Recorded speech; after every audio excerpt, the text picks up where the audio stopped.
BJP covert Revanth Reddy అనుమానిస్తున్న Congress అధిష్టానం.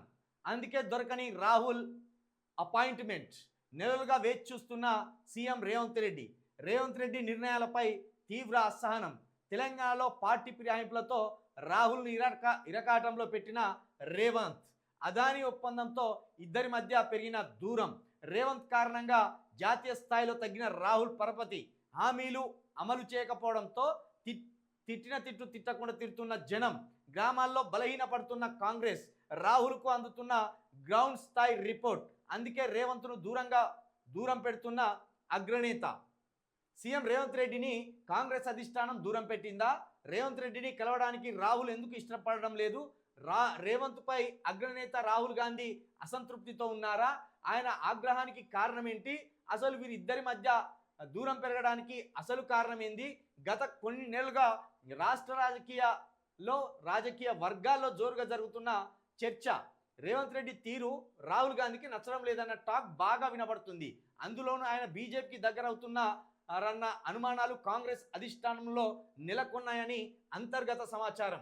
BJP కోవర్టుగా ఆయన వ్యవహరిస్తున్నారని, లోపాయకారి ఒప్పందాలతో కాంగ్రెస్ పార్టీని బలహీనపరుస్తున్నారన్న చర్చ పార్టీ అగ్రనేతల్లో మొదలైందంటున్నారు. దాంతో పాటు రాష్ట్రంలో నెంబర్ 2గా చెప్పుకుంటున్న ఓ కీలక నేతను సైతం కావాలని ఈడీ కేసుల్లో ఇరికించి బీజేపీకి సరెండర్ చేయించాడని, ఓ 10-18 ఎమ్మెల్యేల బలమున్న ఆ నేతతో ఎప్పటికైనా తనకు ప్రమాదమేనని గ్రహించడంతో పాటు ఢిల్లీ పెద్దలకు కూడా దగ్గరవుతుండడంతో చాలా చాకచక్యంగా సదరు నేతకు చెక్ పెట్టారనే అనుమానం కూడా కాంగ్రెస్ అధిష్టానంలో బలంగా ఉన్నదనేది అత్యంత విశ్వసనీయ వర్గాల సమాచారం.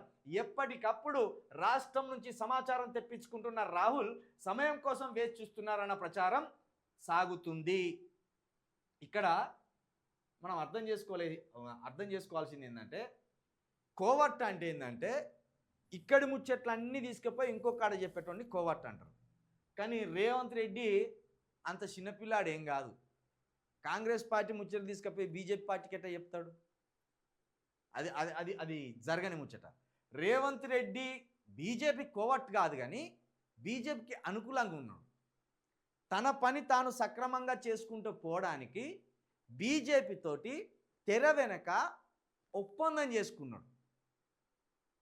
మీరు నా జోలికి రాకండి, మీకేమన్నా కావాలంటే నేను స్వేచ్ఛగా ఇక్కడ మీరు వ్యాపారాలు చేసుకోవడానికి ఇస్తా.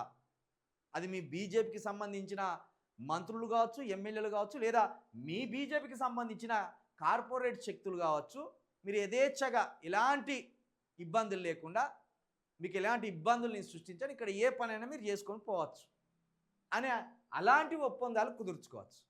కానీ ఒక పార్టీలో ఉంటూ ఇంకొక పార్టీకి, పైగా ఒక పార్టీ నుండి ముఖ్యమంత్రి, ఒక రాష్ట్రానికి సంబంధించిన ముఖ్యమంత్రి ఇంకొక పార్టీకి కోవర్ట్గా ఉండడం అనేది ఇది అసాధ్యం. ఈ రాజకీయాల్లో పెద్ద హాస్యంగా చెప్పుకోవాలి. అలాంటి తెలిదొక పని రేవంత్ రెడ్డి చేయడు. ఇంకోటి, ఈ విషయంలో కాంగ్రెస్ అధిష్టానం రేవంత్ రెడ్డిని అనుమానిస్తుందా అంటే అనుమానించదు, ఏం పెద్దగా అనుమానించదు. నాకు తెలిసి బీజేపీలోకి పోతాడు ఆ రేవంత్ రెడ్డి అంటే అంత తెలివితక్కువ లేడు అన్నట్టు.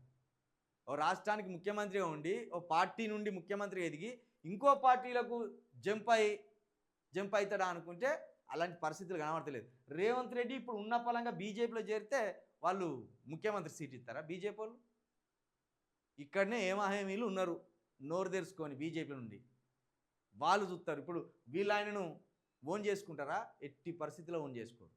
అసలు రేవంత్ రెడ్డి అంత తెలియదొక్క పని చేయడు.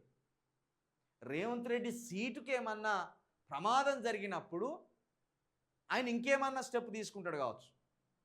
కానీ ఈ బీజేపీ పార్టీలోకి కాంగ్రెస్ నుండి ఈ బీజేపీ పార్టీలోకి పోవడం అనేది అది అసాధ్యం. కాకపోతే ఇక్కడ ఏం జరుగుతున్నదంటే, ఈయన అదానినేమో వ్యాపారాలు ఇస్తున్నాడు రేవంత్ రెడ్డి, ఈయన అదానిని విమర్శిస్తున్నారు రాహుల్ గాంధీ. అలాంటప్పుడు సహజంగానే బీజేపీ నన్ను కౌంటర్ అటాక్ చేస్తుంది. నీ ముఖ్యమంత్రి, నీ తెలంగాణ ముఖ్యమంత్రి అదానికి ఆస్తులు కూడా పెడుతున్నాడు, నువ్వేం తిడుతున్నావా ఇక్కడ అంటే నీకు అదానికి కూడా లింక్ ఉన్నది, రేవంత్ రెడ్డి ఇచ్చే పైసలలో అదాని సొమ్ము కూడా ఉన్నది అని బీజేపీ కౌంటర్ అటాక్ చేసే పరిస్థితి వచ్చింది. దానివల్ల ఇప్పుడు కుడిదిలో పడ్డ ఎలుక లెక్క అయిపోయింది రాహుల్ గాంధీ పరిస్థితి. మొన్నటిదాకా గట్టిగా పోరాడతాడు బీజేపీ మీద అనుకున్నారు. కానీ ఇప్పుడు ఏం సందిగ్ధంలో పడిపోయింది. ఏమైనా మాట్లాడదామంటే అక్కడ తెలంగాణలో కర్ణాటకలో నీ నీ పార్టీల పరిస్థితి ఏంది చూసుకొచ్చారా అని మళ్ళా బీజేపీ వాళ్ళు మాట్లాడదాకా ఉన్నది ఇక్కడ. అది ఇక ఇక్కడ పొంగులేటి శ్రీనివాసరెడ్డి కీలక నేత. 18 మంది ఎమ్మెల్యేలు ఏం లేరులే, 7 మంది ఎమ్మెల్యేలు ఉన్నారు ఆయన చేతుల. మొత్తం 10 సీట్లు. ఆ 10 సీట్లలో 8 మంది 7 మంది పొంగులేటి శ్రీనివాసరెడ్డి చేతులు ఉన్నారు. అది ఖమ్మం నుండే ఉన్నారు. ఆయనకు ఈయనే చెక్కు పెట్టిండనే ఓ దుష్ప్రచారం కూడా సాగుతుంది. అయితే చాలా విషయాల్లో ముందే డమ్మీ చేసిండు రేవంత్ రెడ్డి. తనకున్న తెలివే, పొలిటికల్ తెలివే, మేనేజ్మెంట్ తెలివితో ఏం చేసిందంటే ఫస్టే సీతక్కకి చెక్కు పెట్టిండు. సీతక్క ఇసుక వ్యాపారం చేస్తుందనేది వీళ్ళ మీడియా ద్వారానే ప్రచారం చేసిండు. సీతక్క పిఏ దొరికిపోయిండు ఇసుక బత్తాలు ఎత్తుకుంటూ పోయి. ఇక్కడ సీతక్కకు చెక్కు పెట్టి పడేసిండు. కోమటిరెడ్డి వెంకటరెడ్డి కూడా చెక్కు పెట్టిండు. పెద్దగా ప్రాధాన్యత లేని మంత్రిత్వ శాఖ ఇచ్చి ఆయనకు చెక్కు పెట్టిండు కోమటిరెడ్డికి. ఇక ఇక్కడ ఓన్లీ థ్రెట్ రేవంత్ రెడ్డికి పొంగులేటితోటే కనబడ్డది. ఎందుకంటే పొంగులేటి బాగా డబ్బున్నోడు, ఏదైనా చేయగలడు, స్వతహాగా ఆయన చేతుల 8-9 మంది ఎమ్మెల్యేలు ఉన్నారు. ఒకవేళ పొంగులేటి అధిష్టానానికి రాహుల్ గాంధీకి సోనియా గాంధీకి దగ్గర అయితే మళ్ళీ ఈ సీనియర్ కాంగ్రెస్ లీడర్లంతా రేవంత్ రెడ్డి మీద అసంతృప్తిగా ఉన్నారని ఒక ప్రచారం జరుగుతుంది కదా. వాళ్ళు కూడా పొంగులేటి ఉచ్చులో పడి ఓ దారి తీస్తే నా సీట్ ఎగిరిపోతాను ఏం చేసిండు, ఇక్కడ పొంగులేటికి స్కెచ్ చేసిండు అనేది అందరి రాజకీయ వర్గాల్లో ఒక చర్చ. పొంగులేటిని స్వయంగా రేవంత్ రెడ్డి పట్టించి ఆయనను బీజేపీ చేత ఇరికించి ఆయనను సైలెంట్ చేయించింది అనేది ఇది రాజకీయ వర్గాల్లో సాగుతున్నది. ఇక మరి అది ఎంతవరకు నిజమో అది రేవంత్ రెడ్డికి పొంగులేటి శ్రీనివాసరెడ్డికే తెలవాలి. కాబట్టి ఇప్పుడు ఇక్కడ రేవంత్ రెడ్డి బీజేపీ కోవట్టు అంటే మాత్రం అది కోవట్టు కాదు. తెర వెనుక చక్కటి స్నేహం చేస్తాడు ప్రధానమంత్రితోటి కావచ్చు, ఇక్కడున్న బండి సంజయ్ గారు, కిషన్ రెడ్డి గారు, వీళ్ళతోటి తెర వెనుక చక్కటి స్నేహం ఉన్నది. ఎందుకంటే తన సీటును తాను కాపాడుకుంటూనే తన ఓటుకు నోటు కేసు తెర మీదకి రాకుండా బీజేపీ నేతలతోటి అంటగాగుతున్నాడు. అది